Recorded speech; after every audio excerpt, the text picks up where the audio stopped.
जय श्री कृष्ण। ओम ज्ञानञ्जनशलाकचक्षुरुन्मिलितं तस्मै श्रीगुरुवे नमः। श्री चैतन्यमनोभीष्टं सायरूपदानं ददाति स्वयं श्रीकृष्ण चैतन्य प्रभु नित्यानंद श्री अद्वैत गदाधर भक्तवृंद की जय हो। हरे कृष्ण कृष्ण कृष्ण हरे हरे, हरे राम राम राम हरे हरे।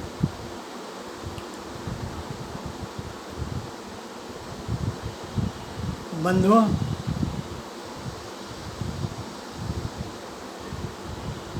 आज हम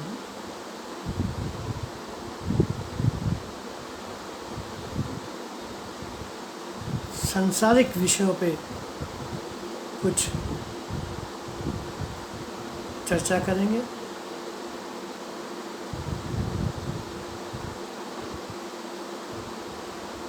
क्योंकि जिस संसार में हम रहते हैं, जहाँ हमारे सगे संबंधी, मित्र, बंधु, बहन, भाई, माता, पिता, पत्नी,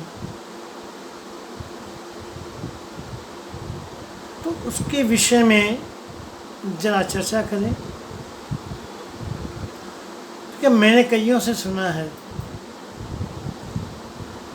कहते हैं मेरी पत्नी मुझसे बहुत लड़ती है, मेरा पति मुझसे बहुत लड़ता है, मेरा भाई मेरे को डांटता है, ये करता है, फलाना करता है, ऐसे हर एक की। लेकिन सबसे बड़ी विडंबना क्या है कि जब कोई वृद्ध आदमी आके कहता है कि मेरे बेटे मुझे बहुत मारते हैं, मेरी बहू हैं, बेटे मुझसे लड़ते हैं, बोलते हैं घर से निकल जाओ, ये करो। इनकी चर्चाएं सुननी है तो किसी दिन वृद्ध आश्रम में चले जाओ, फ्रूट बांटने के बहाने, किसी भी बहाने चले जाओ। देखो वहाँ कई ज़माने के लताड़े हुए आदमी, वृद्ध पुरुष, वृद्ध माताएं सशक्ति रहती है। मैं भावनगर सत्संग करने की जाता हूँ। वहाँ जब भी जाता हूँ तो वहाँ के जो ट्रस्टी हैं मुझे वहाँ के वृद्धाश्रम में, बड़ा ही सुंदर आश्रम, वृद्धाश्रम बना हुआ है, एसी कमरे हैं, सब है, चार्जेस थोड़ी है। एक दिन मैं सत्संग कर रहा था और इसी विषय पे सत्संग कर रहा था। तो एक वृद्ध कपिल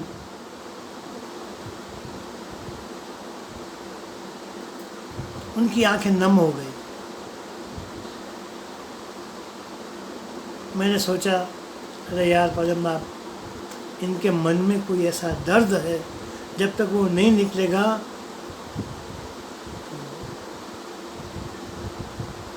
तब तक वो सुख नहीं पाएंगे। सत्संग पूरी हुई, देखा वो उठे, मुझे प्रणाम किया और चले। तो मैंने वहाँ के जो व्यवस्थापक थे उनसे कहा कि ये कहाँ रुके हुए हैं। तो बोले चलिए गुरुजी, मैं आपको ले चलता हूँ। मैं गया उसके साथ। वो वृद्ध कपिल मुझे देखकर हैरान हो गया। मैंने कहा प्रणाम पूज्यवर, क्या मैं आपके पास कुछ क्षण बैठ सकता हूँ? बोले हाँ महाराज जी, आइए, क्यों नहीं। ये ज़रा ध्यान से सुनिएगा। मैं बैठा।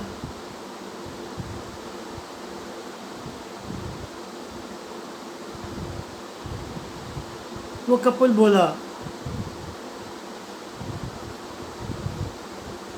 प्रभु जी आप कहाँ से पधारे हैं? मैंने कहा वृंदावन से, और उल्लासनगर में भी हमारा गुरु मंदिर है, गुरु जी गदी है।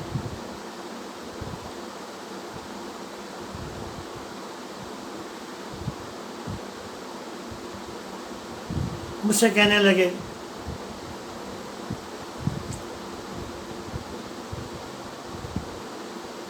बड़ा सुंदर प्रवचन करते हैं संसार के बारे में। मैंने कहा अगर आपको कष्ट ना हो तो मैं 5 मिनट यहाँ बैठकर या 5-10 मिनट यहाँ बैठकर आपकी कथा सुनना चाहता हूँ, क्योंकि मुझे कथाएं आप लोगों में से ही मिलती हैं। उसने कहा बोलो प्रभु जी। तो बैठा, मैंने कहा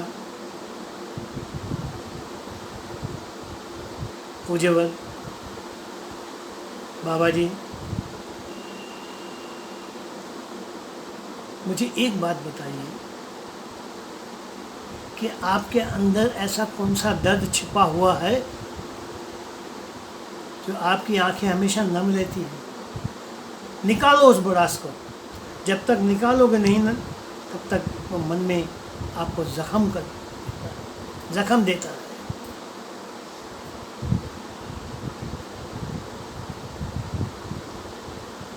तब उसने कहना चालू किया,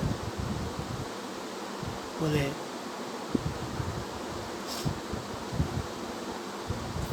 गुरुजी, यहाँ भावनगर से 10-15 किलोमीटर एक गांव है, मैं वहाँ रहता था और बम्बई में बिजनेस था मेरा, मैं वहाँ चला गया और यहाँ गांव का मकान बंगला मैंने बंद कर दिया। गांव में अच्छी मेरी पोजीशन थी, आस पड़ोस वालों को कहा कि निगाह करते रहना। बोले मेरा एक बेटा था, बड़ा हुआ, डॉक्टरी पास की, तो उसने बोला मैं ज़्यादा पढ़ने के लिए अमेरिका जाऊं। पैसे थे मेरे पास, कृष्ण की कृपा थी, मैंने उसको अमेरिका भेजा। वहाँ से डिग्री लेके जब वो आया तो यहाँ उसकी प्रैक्टिस भी अच्छी चलने लगी। अमेरिका रिटर्न था। कुछ समय पश्चात अपनी ही ज्ञाति के कुटुंब की एक सुंदर लड़की जो कि डॉक्टर थी, उसके साथ मैंने उसका विवाह कर दिया। कुछ साल बीत गए, मुझे पोता भी हुआ। एक दिन बेटे ने कहा, पापा हम पति पत्नी अपना हॉस्पिटल खोलना चाहते हैं, आप ये मकान सब बेच दो।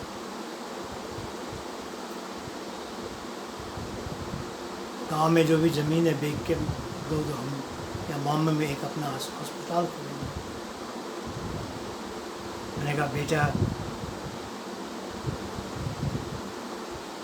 बड़ा दोनों पति पत्नी डॉक्टर थे, तो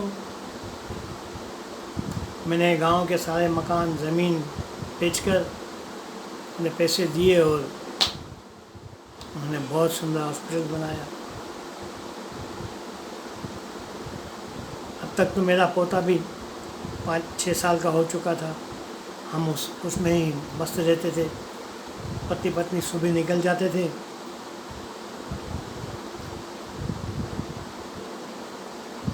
कुछ साल 1-2 साल ऐसे बीते, मेरे घर में थोड़ी कंकास चालू हो गई।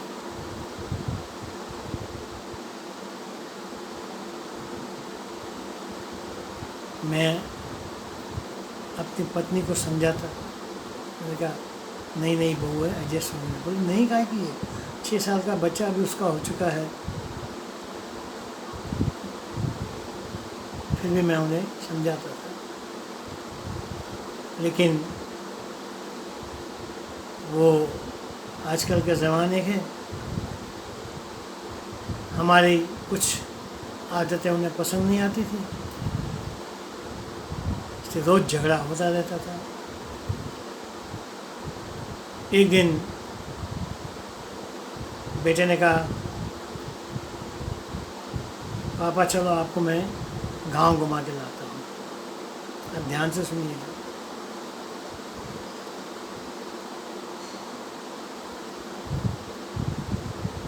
मैं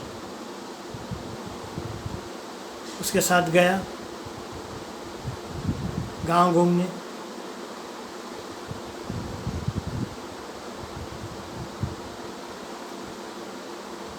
वो बेटा एक दो दिन गांव में घुमा के मुझे इस वृद्धाश्रम में लाया और कमरा लेके दिया।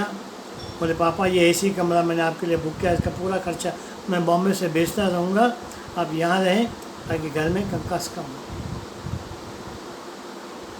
मेरी आंखें नम हो गई और मेरी पत्नी ने तो जैसे सुना उसके ऊपर तो जैसे आसमान टूट पड़ा।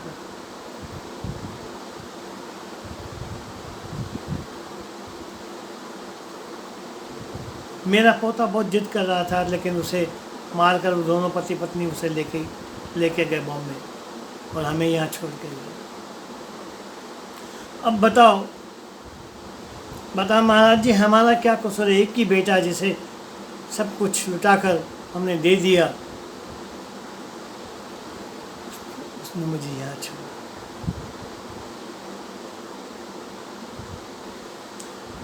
दिल तरसता है पोते के दर्शन को, लेकिन जब भी फ़ोन करता हूँ तो कहते हैं वो स्कूल गया है, और कभी बात करता है तो कहता है दादू मुझे आपकी बहुत याद आती है, दादी मुझे आपकी बहुत याद आती है।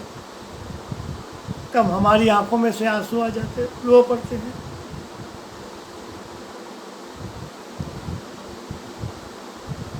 ये कैसा ज़माना आ चुका है आजकल,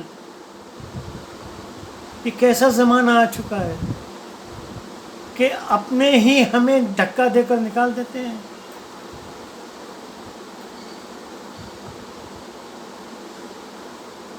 मैं इसीलिए वृद्ध लोगों को कहता हूँ कि जब तक आपकी सांस है, आपके नाम पर जो भी प्रॉपर्टी है अपने नाम पर रखो, विल बना के छोड़ो कि हमारे मरने के बाद ये फलाना फलाना को मिलनी चाहिए, इसको मिलनी चाहिए। इसलिए मित्रों, ये कलिकाल है, ज़माना बड़ा ही टेढ़ा है। अपनों के मोह में हम सब कुछ लुटा देते हैं, लेकिन अपने बुढ़ापे के लिए कुछ नहीं रखते। सत्संग से जुड़ो तो बुढ़ापा आपका सुखी जाएगा। संतों से मिलो, संतों की वाणी सुनो, संतों से सलाह लो, तो आपका जीवन मधुर बन जाएगा, बुढ़ापा मधुर बन जाएगा। बुढ़ापे में भी उसकी बात नहीं सुननी पड़ेगी अगर संभल के चलो। याद रखो, इस कालिकाल में न बेटा, न भाई, न बंधु, कोई काम आने वाला नहीं है सिवाय भगवान श्री कृष्ण के। एक कृष्ण ही है जो सदा हमारे साथ है, साथ था और साथ रहेगा।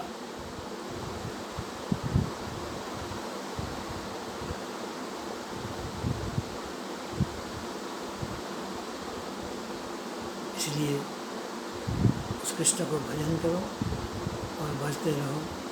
हरे कृष्ण कृष्ण कृष्ण हरे हरे, हरे राम राम राम हरे हरे।